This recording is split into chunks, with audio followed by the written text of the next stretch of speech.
Welcome. In this video, we'll explore the polynomials and factoring relations. This is an important concept in algebra. It helps us simplify the expression and solve the equations more easily. And you know what? By the end of this video, you'll understand what is polynomial, the different types of polynomial, how factoring works, and several examples step by step. So now, we're going to tackle about what is polynomial. Polynomial is an algebraic expression made up in variables, coefficient, and exponents. So here's the examples.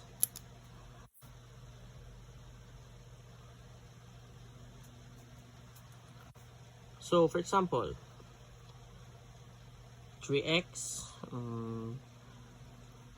over 2 plus 2x plus 5. Next is x squared minus 4x and number 6. So this is called a part of a polynomial. This is called terms. The polynomials are classified based on the number of terms. First is a monomial. This means is only one term. For example, 5x squared. It's like that. Or example, 3x squared, like that. The next is the binomial.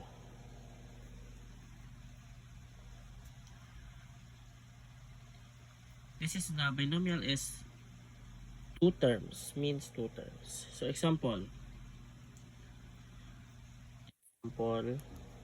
x plus 3. It's like that. The term of this is this and this, so two terms. Another example is x plus 4, like that. Next is the trinomial. Trinomial means there are three terms. So for example, x squared plus 2x 1. This is the three terms. And the polynomial, they can also be classified by degree, which is the highest exponent. So first is the degree 1.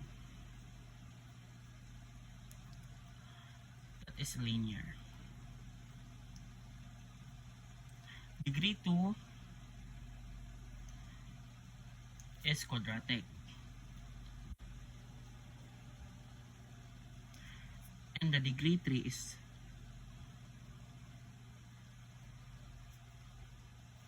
cubic. So the next is, what is factoring? So factoring is a process of breaking down a polynomial into a simpler expression that multiply together to give the original polynomial. For example, that open parenthesis x plus 2 close parenthesis and then x plus 3.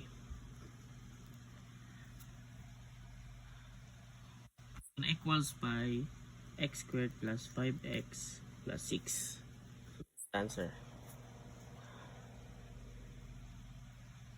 So factoring means x squared plus 5x plus 6 equals to x squared x plus 2 x plus 3.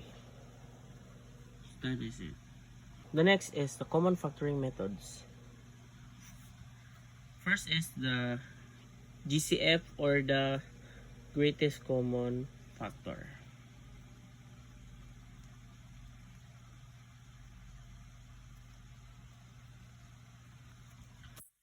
So it means that find is the largest factor shared by all terms. For example, 6x plus 2 plus 2x, 12x. Okay, 12x. So step 1, To find the GCF, so GCF here is 6x. And step 2,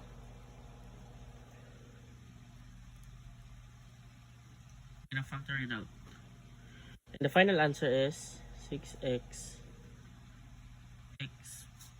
plus 2. That's it. The next is factoring trinomials. For example, x squared plus 5x plus 6. So find the two numbers that multiplies to 6 and add 5. So that is 2 and 3. That's right, 2 and 3. And our final answer is x plus 2 and x plus 3. So where is it? 5 and 6. And next is the difference of squares. So the formula of this is a squared minus b squared equals a minus b and a plus b. So the example is x squared minus 9. So since 9 is equals to 3 squared, so our final answer is gonna be x minus 3 x plus 3. That is it. Easy.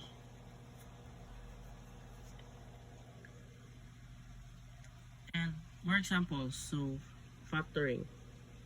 Factor 2x squared plus 8x. Step 1, the GCF is 2x. So the answer is equals to 2x and x plus 4.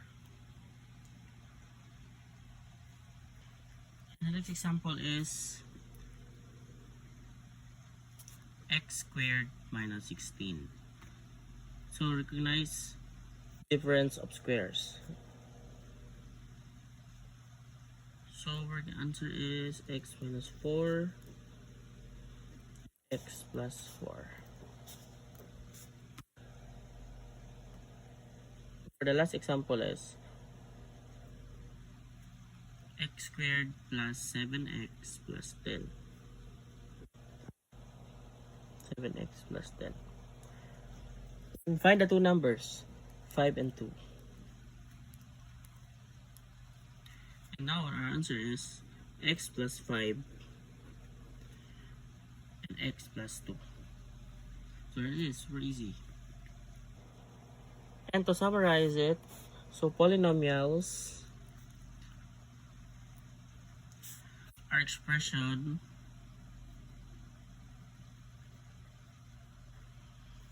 with variables and exponent.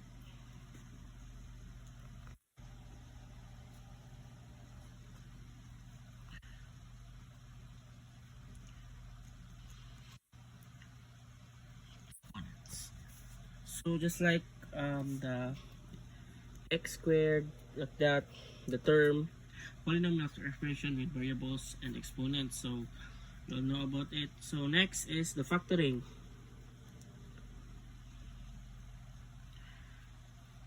Factoring helps simplify them.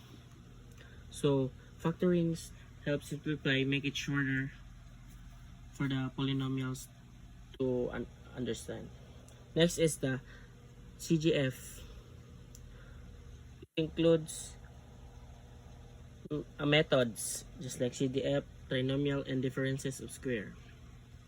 So this helps to use other methods to solve for the trinomials, the polynomials. So that is it, and thanks for watching.